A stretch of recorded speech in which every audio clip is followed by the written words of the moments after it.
आदरणीय बंधुओं, माताओं व मेरी प्यारी बहनों, राधे राधे। आप सभी का हमारे YouTube चैनल जीवन की धारा पर बहुत बहुत स्वागत है।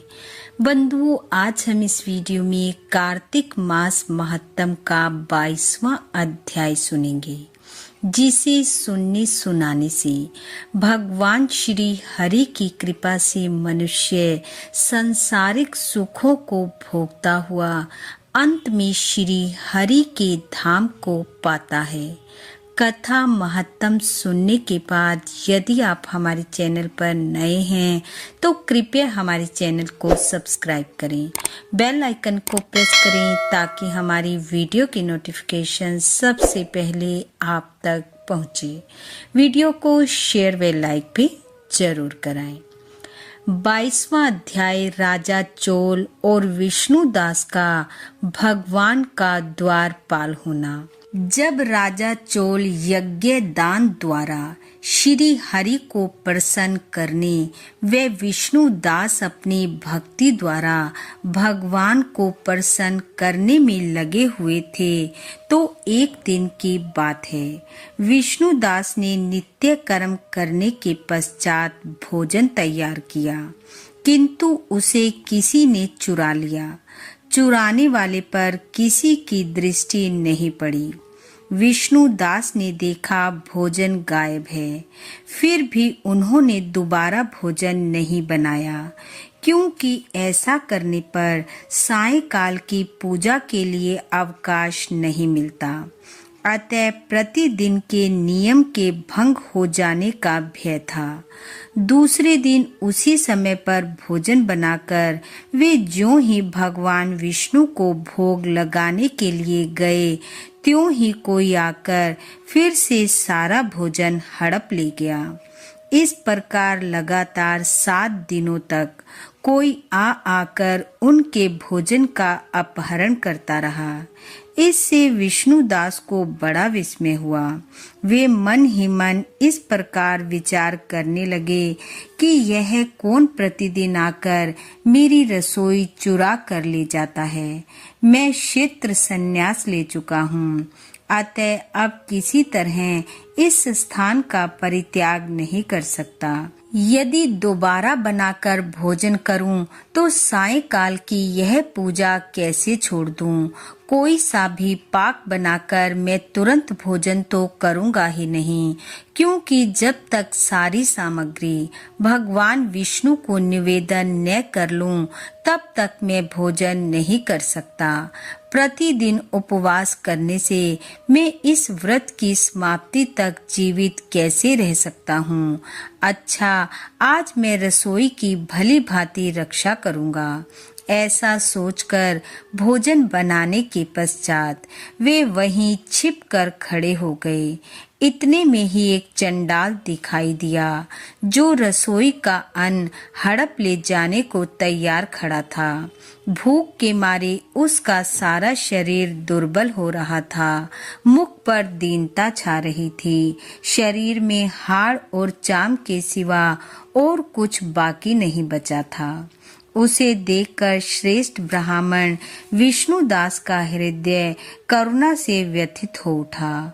उन्होंने भोजन लेकर जाते हुए चंडाल पर दृष्टि डाली और कहा, भैया जरा ठहरो ठहरो, क्यों रूखा सूखा खाते हो, यह घी तो ले लो।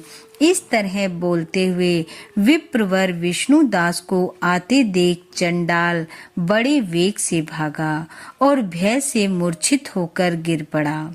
चंडाल को भयभीत और मूर्छित देख विष्णुदास वेग से चलकर उसके पास पहुँचे और करुणावश अपने वस्त्र के किनारे से उसको हवा करने लगे। तदंतर जब तक वह उठकर खड़ा हुआ तो विष्णुदास ने देखा वह चंडाल नहीं, साक्षात भगवान नारायण ही शंख चक्र और गदा धारण किए सामने विराजमान हैं। कटी में पीतांबर, 4 भुजाएं, हृदय में श्री वत्स का चिन्ह और मस्तक पर किरीट शोभा पा रहे हैं। अलसी के फूल की भांति श्याम सुंदर शरीर और कौस्तुभ मणि से जगमगाते हुए वक्ष स्थल की अपूर्व शोभा हो रही है। अपने प्रभु को प्रत्यक्ष देखकर विष्णुदास सात्विक भावों के वशीभूत हो गए।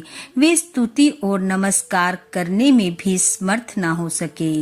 उस समय वहां इंद्र आदि देवता भी आ पहुंचे। गंधर्व और अप्सराएं गाने और नाचने लगी। वह स्थान सैकड़ों विमानों से भर गया और देव ऋषियों के समुदाय से सुशोभित होने लगा।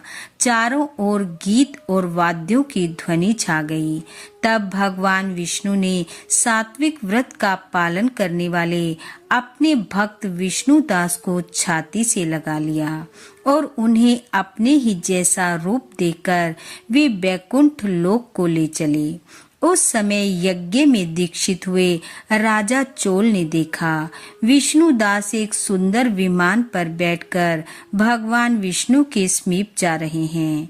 विष्णुदास को बैकुंठ धाम में जाते देख राजा ने तुरंत ही अपने गुरु महर्षि मृदुल को बुलाया और इस प्रकार कहना आरंभ किया।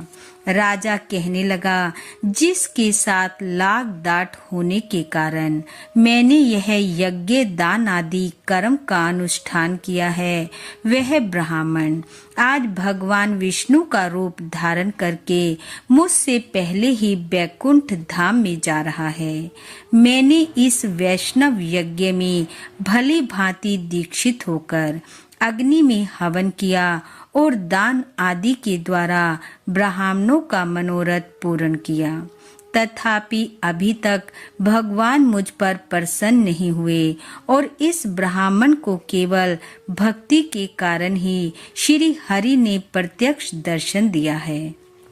अतः जान पड़ता है भगवान विष्णु केवल दान और यज्ञों से प्रसन्न नहीं होते। उन प्रभु का दर्शन कराने में भक्ति ही प्रधान कारण है। दोनों पार्षद कहते हैं, यूं कहकर राजा ने अपने भांजे को राज सिंहासन पर अभिषिक्त कर दिया। वे बचपन से ही यज्ञ की दीक्षा लेकर उसी में लगे रहते थे, इसलिए उन्हें कोई पुत्र नहीं हुआ। यही कारण है कि उस देश में अब तक भांजे ही सदा राज्य के उत्तराधिकारी होते हैं।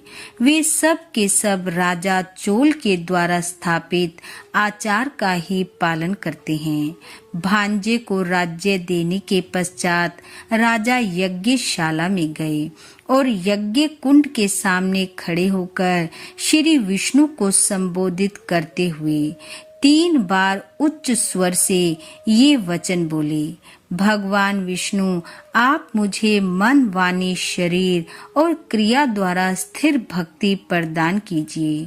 यूं कहकर वे सबके देखते देखते अग्नि में कूद पड़े। उस समय मुद्गल मुनि ने क्रोध में आकर अपनी शिखा उखाड़ डाली। तभी से लेकर आज तक उस गोत्र में उत्पन्न होने वाले समस्त मुद्गल ब्राह्मण बिना शिखा के ही होते हैं। राजा ज्यों ही अग्नि कुंड में कूदे, उसी समय भक्त वत्सल भगवान विष्णु प्रकट हो गए और उन्होंने राजा को छाती से लगाकर एक श्रेष्ठ विमान पर बिठाया। फिर अपने ही समान रूप देकर उन देवेश्वर ने देवताओं सहित बैकुंठ धाम को प्रस्थान किया। उक्त दोनों भक्तों में जो विष्णुदास थे, वे तो पुण्यशील नाम से प्रसिद्ध भगवान के पार्षद हुए, तथा जो राजा चोल थे उनका नाम सुशील हुआ। हम वे ही दोनों हैं। लक्ष्मी जी के प्रियतम श्री हरि ने हमें अपने समान रूप देकर अपना द्वारपाल बना लिया है। इति कार्तिक महत्तम 22वां अध्याय समाप्त। बोलो विष्णु भगवान की जय। बंधु, भगवान श्री हरि की कृपा आप व आपके परिवार पर सदैव बनी रहे। आपका घर आंगन खुशियों से महकता रहे। इन्हीं शुभकामनाओं के साथ आप सबका बहुत बहुत धन्यवाद। राधे राधे।